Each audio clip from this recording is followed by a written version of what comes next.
England's finest.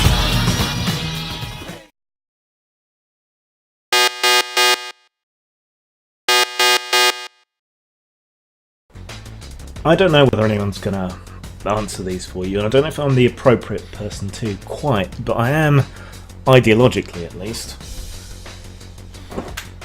an anarchist. I think that would be the ideal form. Voluntarism, everyone free to do what they want so long as it doesn't harm anybody else. I just think it's impractical, but I don't think, at least in the current state of affairs, but I don't think that necessarily means you should abandon it as a professed goal. I mean, the goal of anarchism is the maximum freedom for the maximum number of people that's possible, and that seems like a good goal to me. Of course, over the top of that, I am pragmatic, so while I'm a left-wing anarchist, I see socialism as its own ideology as the best way forward, with things being the way that they are. Still, I feel that I should be able to give some insider-ish perspective on some of these questions for you, and I doubt anyone else is really gonna come at them. So I'll give it a go. Antifa, I mean, I am anti-fascist, but not a member. I've known a few members of anti-fascist organisations in the past, so I'm not sure how well I'll be able to do on those, but I'll give it a go. Why have you turned into a deformed version of McCarthyism for the left? Instead of going after somebody who considers themselves a neo-Nazi or a fascist, you just go after people that disagree with you, which includes Republicans, conservatives, and even some centralists. And whenever somebody tries to stand up for these people, you consider them fascist supporters or Nazi sympathizers or things like that. Don't you see whenever you do that, you're just muddying the water and making everybody that disagrees with you seem like they're terrible people? I agree with you that this is what's happened. As to why, I think there's a variety of reasons for that. We've seen a polarisation in all politics, and I think that comes down to people being stuck in their little echo chambers, which various psychological studies, enough psychological studies, I think, enough reliable, well-done psychological studies, have shown that when you're in insular groups like that, the average opinion trends towards the more extreme. So with people in these echo chambers, and we've all experienced the way that people on that side in particular tend to block any dissenting views and so on, and demand a certain amount of purity within their organisations. I think we can see how that would happen and how that extreme would come about. Also, I think that as society in general has very much become more progressive, accepting and tolerant, the things that they have to fight about and over seem increasingly ridiculous and require a more and more extreme point of view, which also feeds into that.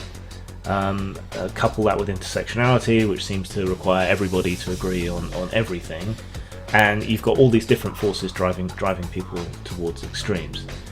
Now, they were already in this kind of panic mode, this point of view, even under softer right governments, which is what we've had both sides of the Atlantic before. Now that you've got a much harder right set of governments, and the right in general coming up, they were already at fever pitch when it perhaps wasn't as justified, so now they've been pushed way over the edge. So that's why I think that's happening. I couldn't help but notice some people in your movement may be telling those questioning or doubting your actions to look at history to see the tyranny of fascism as why you oppose it. Well, let's look at examples of fascism in history, such as Mussolini's black shirts or even violent anti-fascist uprisings like the Years of Lead that led to people sympathizing with fascists and violently fighting back. Well, the violence that took place tonight, I'm not condemning the violence. I want to separate the violence from youth working students. I'm not condemning the violence. If you really want people to be sympathetic to your cause, why aren't you leading by example and denouncing violent and destructive behavior, instead of ironically acting in the way of fascism yourselves? I agree 100%. Unfortunately, not everyone has my understanding of history. They are thinking about later on in history when violent resistance became the effective tactic. They don't have that understanding, that deeper understanding of history, that violence on the left and extremism on the left is what led to a reactionary right-wing uprising and contributed directly to the rise of fascism. So they've learned the wrong lessons from history. There is a time for violent resistance, but we're not there yet, and I don't honestly think there's much threat of it. Ironically, what they're doing is increasing the threat of it. So yeah, I agree. Why are they doing it? Because they wish they were part of a really important historical fight, because they've glamorized this behavior from the past and previous generations of anti-fascists and so on. They desperately want things to be that bad so that they are important and doing good works. That's where I think it comes from. The desire to increase one's status through the ownership of private property, land, homes, businesses, motivates so many people's physical and mental activity. What will drive these people to work as hard as they do to better both themselves and society by extension if we take away their ability to achieve this fundamental goal, to increase their personal and professional status through the creation and ownership of private property? Even pseudo-communist regimes such as Cuba, the USSR, anyone else you care to mention, still had private property. Of course, they weren't actually communists. Now, a lot of people make fun of that, but the point is, in communism, there's no government. So long as there is this overarching government, it's not communism, it's state socialism, which is a step on the road to communism in Marxist theory. And is separate and distinct, just to keep things nice and simple, from socialism as its own ideology. But anyway, coming back to this. Do you really think people are only motivated by wealth? There's still starving artists in garrets working because they feel that they have to. People work for status. People work for status under these pseudo-communist regimes. You know, they joined the party, they truly believed in the cause, they worked for those reasons. People volunteer and do charity work for little pay or no pay, just for the satisfaction of it. You know, there's less impetus to work for reasons of greed when your basic needs are all met. And none of these ideologies say that there's no private property. They just suggest that a varying amount of stuff is held in the common weal. That, you know, it's the property of everyone. So from a certain point of view, you're gaining from that. Like in the case of nationalized industries, again under state socialism, they belong to everyone.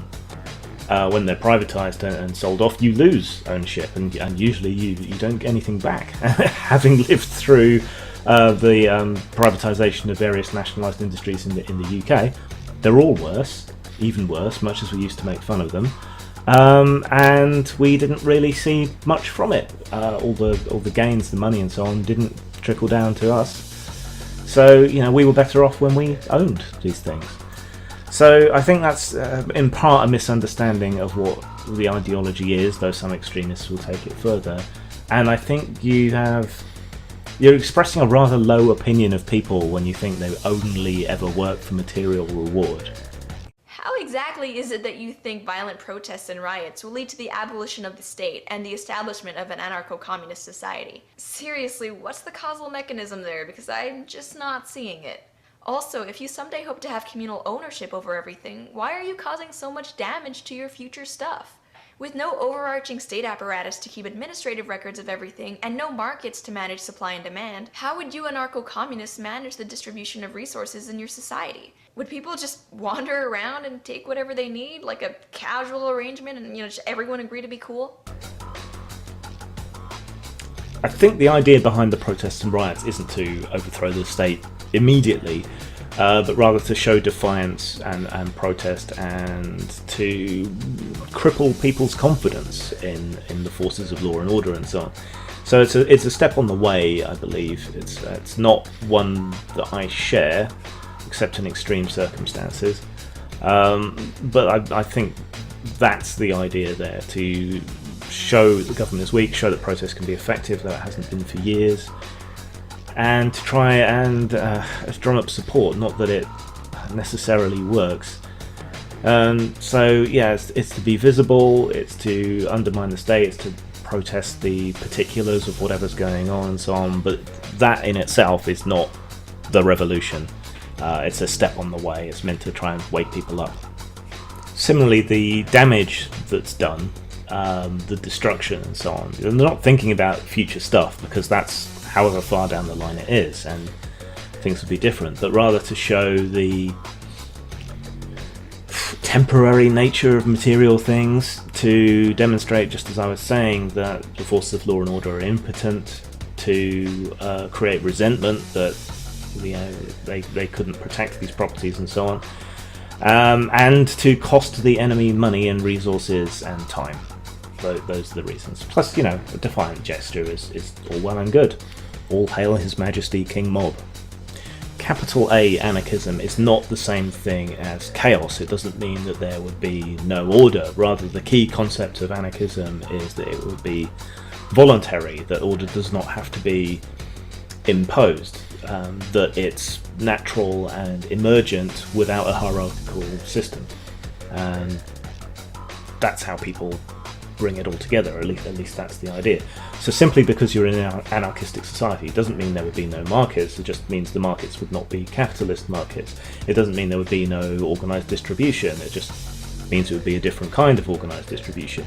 You might have people who volunteer to keep track of such things. You might have separate communities that agree to trade with each other. Anarchist Spain managed fine. I think our society is more complicated since then, less agrarian, and I don't think this kind of thing is possible until you achieve a post-scarcity society. But it's certainly perfectly possible for people to voluntarily create structures that interact with each other and perform all of these functions without the hierarchies and so on. It's possible. It's difficult.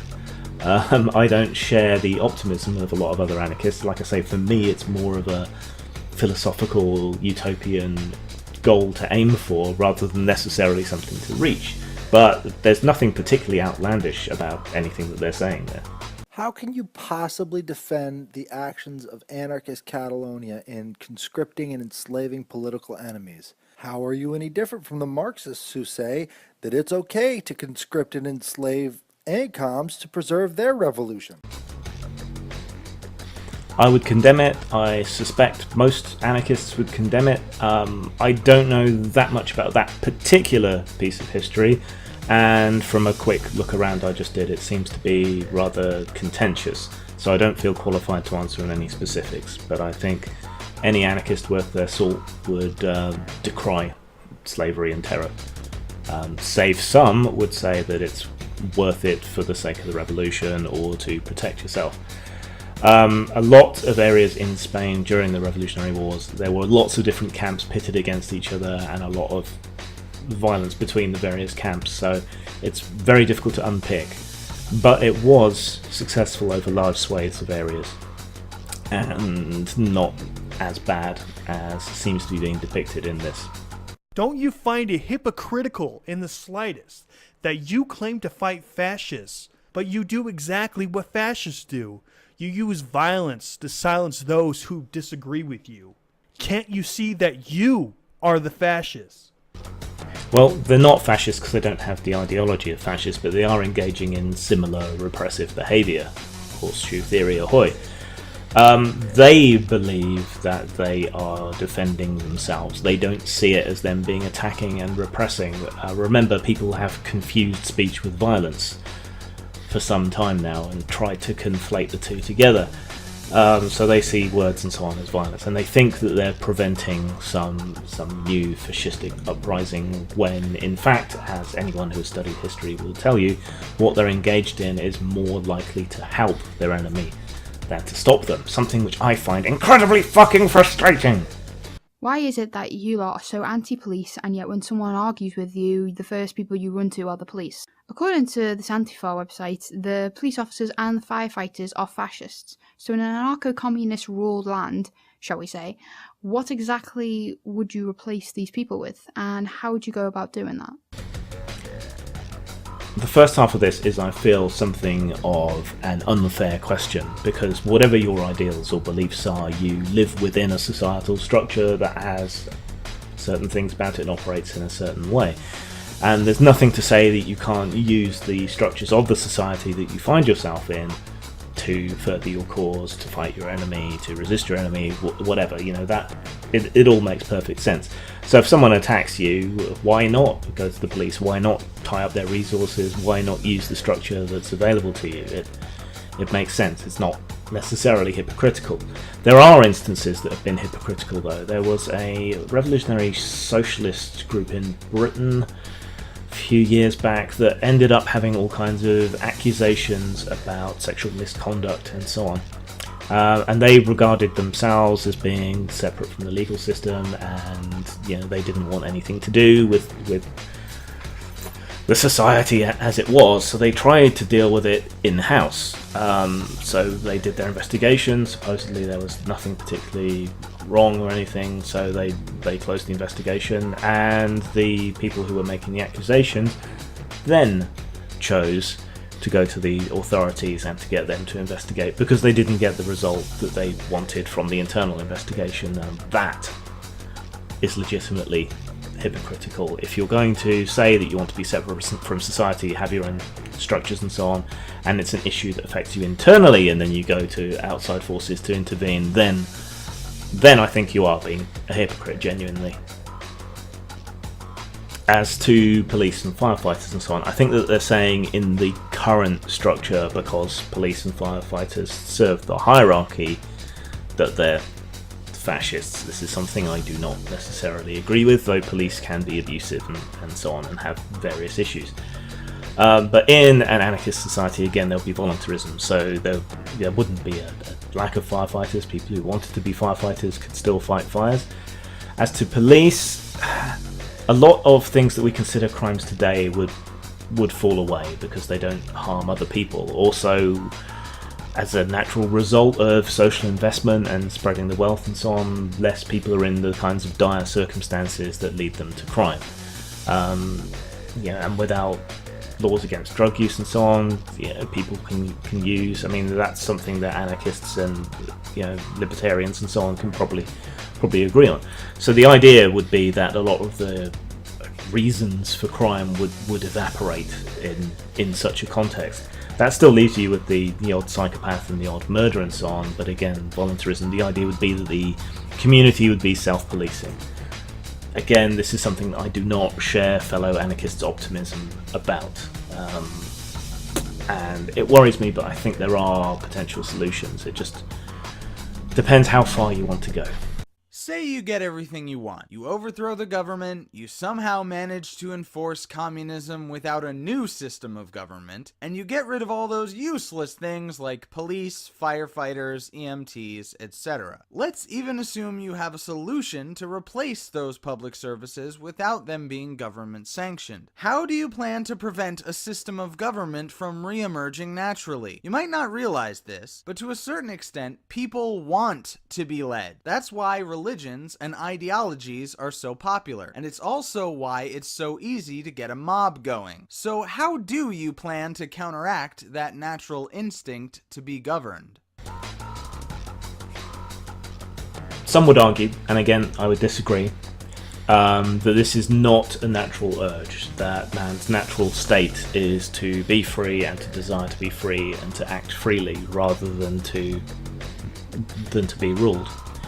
That's not something I agree with, but that's an aspect of some parts of anarchist philosophy. I don't think that's true any more than I think that ideas of false consciousness and so on in communism directly are true. But this is what some of them believe. For others, I think the point is that being led or ruled is okay if it's voluntary, if you personally and individually consent to it, if it emerges naturally. So that's why anarchists often refer to native tribes and so on as being in a state of nature and organised on an anarchistic level, even though they have tribal leaders, shamans or whatever. Those groups are small enough that this is essentially voluntary, and someone who doesn't want to be ruled can just go off, do their own thing, or go off and found a new tribe or whatever. So basically the idea. It doesn't mean that there's no leaders. It means that it's voluntary, that it's consenting. That's the important difference. That it's your choice, rather than something that's enforced upon you.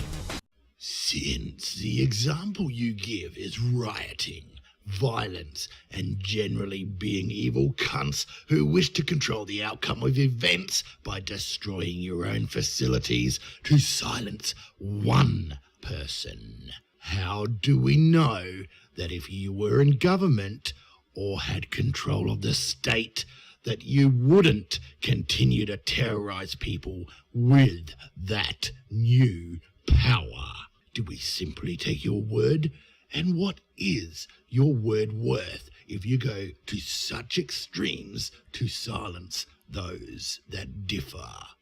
The fear appears to be that people like this will become part of the state and therefore wield the power of the state and use it to impress upon and oppress other people. In an hypothetical anarchist state, there wouldn't be a state apparatus. It wouldn't be possible for someone to take control of it. So you wouldn't necessarily have that problem. A ranting loon is just a ranting loon, and if people don't want to go along with them, then they don't go along with them, and that's an end to it. Are you sure you want to be the revolutionaries that instill the communist utopia that you so want? I only ask this because throughout history, after every single revolution, the first thing that always happens when a new government takes power is they take all the revolutionaries out the back and blow their brains out. Are you sure you want to instill a type of government that cannot coexist with any other isms? And are you willing to take the risk that you might be executed to make this a reality? There wouldn't be a government or a state in the traditional sense, so this seems like a bit of a null question, really.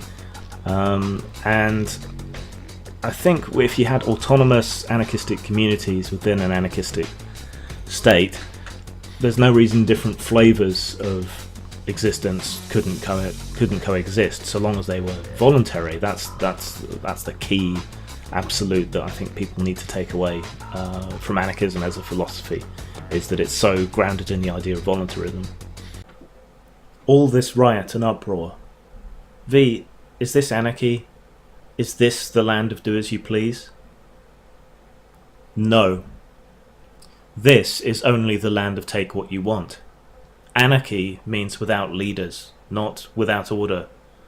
With anarchy comes an age or Ordnung of true order, which is to say, voluntary order. This age of Ordnung will begin when the mad and incoherent cycle of Verwirrung that these bulletins reveal has run its course. This is not anarchy, Eve. This is chaos.